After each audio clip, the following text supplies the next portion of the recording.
passons la semaine avec Anne-Co du restaurant Cookie à Nancy. On s'occupe donc de la 5e et dernière recette de cette semaine, le dessert.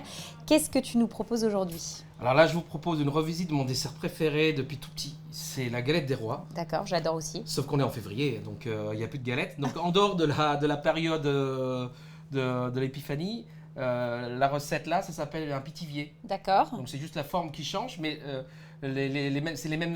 les mêmes codes en tout Voilà. cas. Sauf que nous, on va la revisiter complètement. D'accord, à la sauce cookie. À la sauce cookie fusion. Voilà. J'ai fait un feuilletage maison, pur beurre, D'accord. sur 4 jours pour qu'il repose bien. Et il y a quoi dedans? On voit des petits. Là, des petites graines de sésame noir pour le côté funky. Voilà. Et on fera le 6e tour ensemble. On va tourer une dernière fois. On commence par quoi? On va mélanger notre crème d'amande. Alors, je tiens à le dire, c'est une crème d'amande et pas de frangipane. Donc là, c'est ta crème d'amande. Voilà. Donc alors, quand tu dis crème d'amande, il y a quoi dedans exactement? Alors, beurre AOP de Normandie avec des amandes entières que j'ai broyées. Oui, on le voit. Du sucre. D'accord. Un peu de vanille. Oui. Et une cuillère à peine de maïzena pour éviter que ça fonde dans le four. Voilà, c'est tout. C'est une pure crème d'amande. C'est la vraie crème d'amande avec des bons produits. Ouais, et ça donne déjà le bon point de départ pour... C'est ce qui me fait pleurer quand je mange une galette. Voilà. Et donc du coup... Là, tu ajoutes ta pistache. Voilà, pistache, on va faire 2. Voilà. Et après, je mélange. Et tu mélanges. Donc c'est sûr que la crème d'amande doit absolument être à température. D'accord. Parce que là, tu vois, c'est déjà... Ah bah là, c'est... malaxé. Waouh. C'est pas une pâte à brioche, mais... Mais c'est bien, je pourrais manger 2 morceaux du dessert parce que vu l'exercice que je fais là... Le reste, écoute, là, je pense qu'on est pas mal. On est bien. Donc là, je laisse de côté. Voilà, tranquillement. Et nous, on va terminer donc... On va faire... le feuilletage. Et ça aussi, c'est le secret d'une bonne galette. C'est la condition sine qua non pour faire une bonne galette, c'est le feuilletage. Alors la différence aussi, c'est que ce ne sera pas une galette ronde. Hein. Là, on va faire comme un feuilleté rectangulaire. D'accord. Hein, parce que moi, c'est pour le dressage sur assiette. Pour que ça soit visuel et joli. Voilà, parce que moi, je ne suis pas un pâtissier de boutique. Hein. Moi, je fais de la pâtisserie de cuisinier. Et moi, ce que je veux avoir, c'est le dressage à l'assiette. C'est pour ça que c'est différent. Tu veux quelque chose de très esthétique. Voilà. En tout cas, c'est sympa d'avoir mis comme ça les graines de sésame noir. C'est beau. Exactement. Alors, comment j'ai fait? J'ai simplement, durant les abaisses des tours, pour l'entourage... À chaque fois, tu rajoutes tes graines de sésame. Et c'est venu comme ça à l'instinct, en fait, quand je l'ai fait, quand j'ai créé ce dessert. Parce que j'ai créé ce dessert pour ici, pour cette émission. Je me suis dit, ça marche. Ça marche à fond.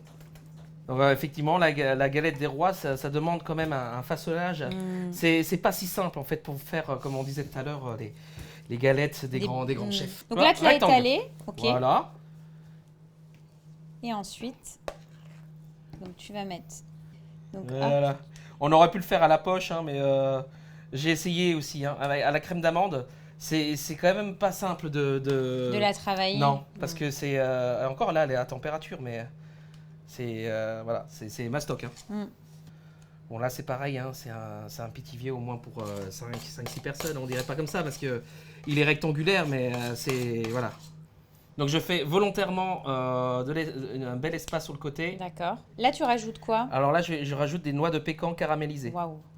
Et on en remettra tout à l'heure au niveau du dressage. C'est gourmand, hein. Franchement, à mon avis. Alors, je suis parti quand même, je me suis dit, le mieux, c'est de quand même travailler des produits secs de l'hiver. Bon, la framboise, c'est pas d'hiver. Non. Par contre, en termes de gustatif, puis on a beau dire n'importe quoi, mais rien que là, noix de pécan, fruits secs, pistache et framboise, le mariage en général, il fonctionne. Qu'est-ce que c'est? On est en hiver, oui. Donc on a aussi c'est la saison des fruits séchés aussi. Donc mangue séchée. D'accord.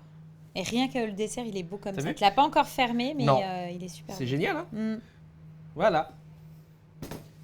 Donc là, le classique. D'accord, donc là, tu as un peu de dorure. Ouais, de la dorure, du jaune, et tu vas... Et je vais tout simplement mettre refermer après. Ta dorure et refermer ton pitivier. Donc là, tu refermes. Donc là, on va le passer ensuite au four. Four à 210 degrés durant 10 minutes. D'accord. Pour que ça saisisse. Et ensuite, plutôt 160, au moins 40 minutes. D'accord.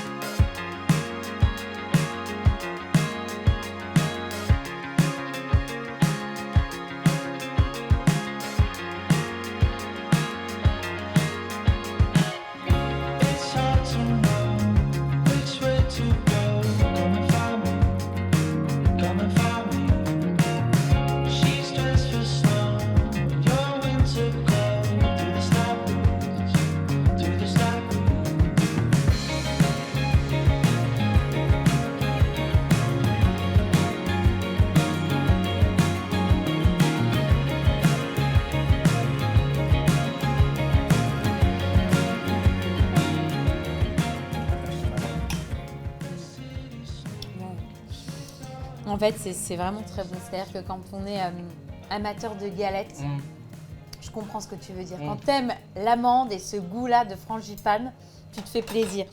Et c'est bien parce que t'as quand même... j'avais peur que la pistache l'emporte, mais on a quand même le goût de l'amande qui est là et c'est bon. Et avec les petites touches... les petites touches de fruits crémés, ça apporte quelque chose de fruité. Donc, ça allège un peu. Voilà, comme je dis, le goût. La pistache a donné un peu ce côté chocolat blanc. Ouais, c'est ça. Voilà. Gourmandise. Non, c'est top. Franchement, c'est un super beau dessert. Je vous recommande de vraiment le tester à la maison. Merci beaucoup, merci à toi. Guy, de ton accueil. Ah bah merci à vous. On a passé un bon moment comme à chaque fois avec toi, donc on reviendra. Ah bah je pense bien.